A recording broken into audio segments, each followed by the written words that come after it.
नमस्कार भैया, चाचा, दादा, मामा, दीदी, बहनी, हम हैं आपके अपन नीरज शर्मा और आप देख रहल बानी बिहार की बात हमरे साथ। ई मंच हुए जहां भोजपुर से मिथिलांचल, मगध से अंग तक हर कोना के आवाज गूंजेला।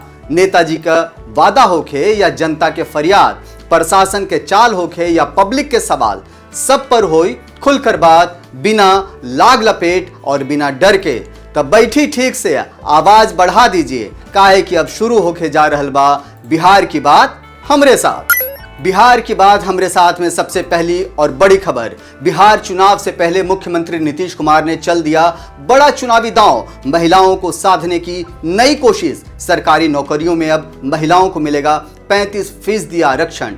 कैबिनेट की मुहर लग चुकी है और ये फैसला सीधे तौर पर लाखों महिला मतदाताओं को देगा नई उम्मीद। पढ़ाई पूरी करने वाली युवतियों के लिए अब सरकारी नौकरी सिर्फ सपना नहीं, एक ठोस संभावना बन चुकी है। खास बात यह है कि आरक्षण सिर्फ सिंबॉलिक नहीं बल्कि लागू होगा सभी विभागों में बिना किसी अपवाद के।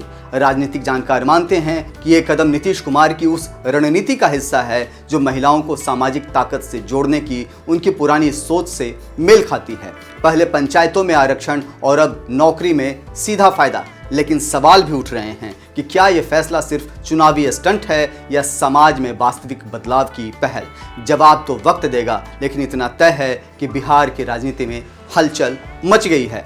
आपका क्या ख्याल है, आप कमेंट में जरूर बताइएगा।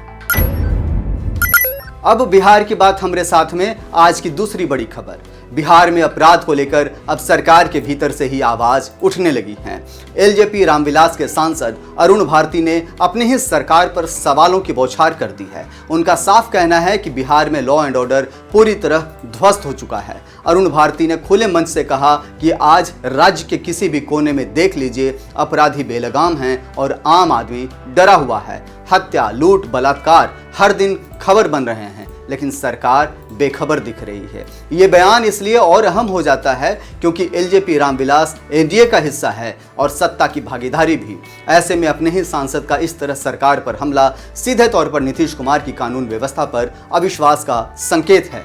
राजनीति गर्मा चुकी है, विपक्ष हमलावर है और अब सत्ता पक्ष के भीतर से भी आवाजें फूटने लगी है। सवाल एक ही कि बिहार में आम जनता कितनी सुरक्षित है। आपके क्या है विचार, आप कमेंट में करके जरूर बताइएगा। बिहार की बात हमरे साथ में आज की तीसरी बड़ी खबर, बिहार की राजनीति में एक दौर था जब मुख्यमंत्री नीतीश कुमार की पहचान थी 3C पर कड़ा प्रहार, क्राइम, करप्शन और कम्युनलिज्म के खिलाफ जीरो टॉलरेंस की नीति। लेकिन आज उन्हीं 3C पर सवाल खड़े हो रहे हैं और वो भी उसी बिहार और उसी नीतीश कुमार के राज्य में अपराध की घटनाएं लगातार सुर्खियों में हैं। चोरी, हत्या, गैंगवार, आम जनता डरी हुई है। वहीं भ्रष्टाचार के मामले में फिर से आवाजें उठने लगे हैं। घोटालों और घुसखोरी की कहानियां फिर से चर्चा में हैं और सांप्रदायिक तनाव की घटनाएं भी अब सत्ता की उसी छवि पर दाग लगाने लगी हैं जो खुद को सुशासन का ब्रांड कहती थी। नीतीश कुमार ने 2005 में जब सत्ता संभाली थी तो वादा किया था कि बिहार को अराजकता से बाहर निकालेंगे, लेकिन 2 दशक बाद क्या बिहार फिर उसी मोड़ पर खड़ा है? राजनीतिक विश्लेषक कह रहे हैं कि अब नीतीश कुमार को खुद अपने ही बनाए पैमाने पर परखा जा रहा है और जनता पूछ रही है 3C का वादा कहां है? क्या सिर्फ एक राजनीतिक नारा था? आप क्या मानते हैं, कमेंट करके जरूर बताइएगा। बिहार की बात हमरे साथ में अब आज की चौथी बड़ी खबर, केंद्रीय मंत्री गिरिराज सिंह ने आरजेडी नेता तेजस्वी यादव की पत्नी को लेकर बड़ा राजनीतिक मुद्दा खड़ा कर दिया है। बेगूसराय में मीडिया से बात करते हुए गिरिराज सिंह ने तेजस्वी की पत्नी के धर्म परिवर्तन और वोटर लिस्ट में दर्ज उनके नाम को लेकर जांच की मांग की है। गिरिराज सिंह का कहना है कि अगर किसी ने धर्म परिवर्तन किया है और अलग पहचान के साथ वोटर बना दिया तो ये मामला गंभीर है। उन्होंने चुनाव आयोग से इसकी जांच कराने की मांग की है। हालांकि अभी तक तेजस्वी यादव या आरजेडी की तरफ से कोई आधिकारिक प्रतिक्रिया इस बात पर नहीं आई है, लेकिन सियासी गलियारों में हलचल साफ देखी जा सकती है। यह मामला अब सिर्फ निजी नहीं बल्कि सार्वजनिक बहस का मुद्दा बनता जा रहा है। ये तो लगता है सर्वप्रथम तेजस्वी यादव जी अपने आप को कहते हैं कि मैं समाजवादी हूं। ये ढोंग कैसा? अपनी पत्नी का नाम क्यों बदले? अगर थी क्रिश्चियन तो थी, क्या दिक्कत है? क्रिश्चियन होना कोई गुनाह है? लेकिन नाम बदलने से इसीलिए मैं कहता हूं तेजस्वी यादव जी की पत्नी का ही वोटर लिस्ट की जांच होनी चाहिए।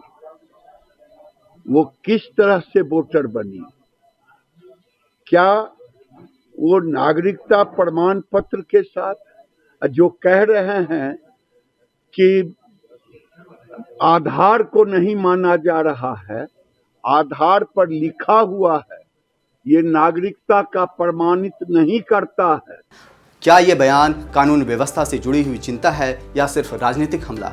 इस पर बहस तेज है, लेकिन एक बात तो साफ है कि बिहार की सियासत में व्यक्तिगत से लेकर पारिवारिक मोर्चे पर भी हमला अब खुले तौर पर होने लगा है। आप क्या मानते हैं? कमेंट सेक्शंस में जाकर के कमेंट करके जरूर बताइएगा।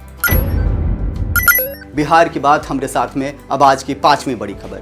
बिहार विधानसभा चुनाव से पहले मतदाता सूची के पुनरीक्षण को लेकर सियासी भूचाल आ गया है। चुनाव आयोग के इस फैसले पर अब विपक्ष खुलकर सामने आ गया है। महागठबंधन के नेता तेजस्वी यादव ने इसे लोकतंत्र के खिलाफ साजिश बताया है और राज्यव्यापी चक्का जाम का ऐलान कर दिया है। तेजस्वी ने प्रेस कॉन्फ्रेंस कर चुनाव आयोग पर पक्षपात का आरोप लगाया और कहा कि मतदाता सूची में छेड़छाड़ की कोशिश की जा रही है। इस प्रेस कॉन्फ्रेंस में महागठबंधन के तमाम दिग्गज नेता मौजूद रहे और सबसे अहम, इस चक्का जाम में खुद लोकसभा में नेता प्रतिपक्ष राहुल गांधी के भी शामिल होने की घोषणा की गई है। महागठबंधन का आरोप है कि आयोग सत्ता पक्ष के दबाव में काम कर रहा है और यह कदम बड़ी साजिश का हिस्सा है। इससे विपक्षी वोटों को कमजोर करने की साजिश रची जा रही है। चुनावी माहौल में यह मुद्दा अब सिर्फ तकनीकी नहीं, पूरी तरह से राजनीतिक बन चुका है। और आप क्या मानते हैं, ये आपको जरूर बताना होगा और इसके लिए कुछ नहीं, आपको कमेंट सेक्शंस में जाकर के कमेंट करना होगा। तो कैसी लगी आपको आज के एपिसोड,